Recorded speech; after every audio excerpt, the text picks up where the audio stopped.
పిల్లలు కాదు అనే విషయము వాళ్ళకి తెలుసు సార్, వాళ్ళకి ముందే తెలుసు. తెలిసి కావాలని మేము మీకు ఇచ్చి పెళ్లి చేసేది అనేది మీ ఆవేదన.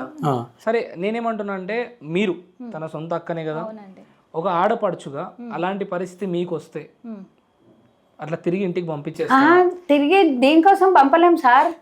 ఆ పిల్ల కింద చక్కెర వచ్చి పడిపోతుందని రక్తం తక్కువ ఉంది కదా.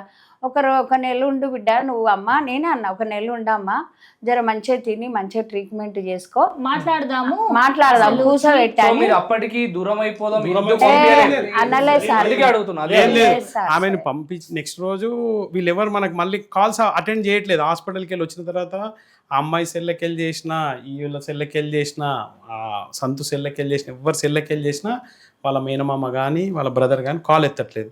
ఆ రోజు అంతా అమ్మాయి మా ఇంట్లోనే ఉన్నది.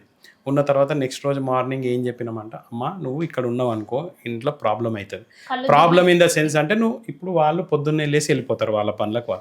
వాడు ఈ రోజు మార్నింగ్ 9 o'clock పోతే next day morning early hour అంటే ఆయన ఐఐసిటీలో కాంట్రాక్ట్ ఎంప్లాయీగా జాబ్ చేస్తాడండి. 9 to 6, 7 to midnight 1 o'clock వరకు 10 Down స్ట్రీట్లో పబ్లో బౌన్స్కర్కి ఇన్ఛార్జ్గా చేస్తాడు. సో 2 jobs చేస్తాడు వాడు.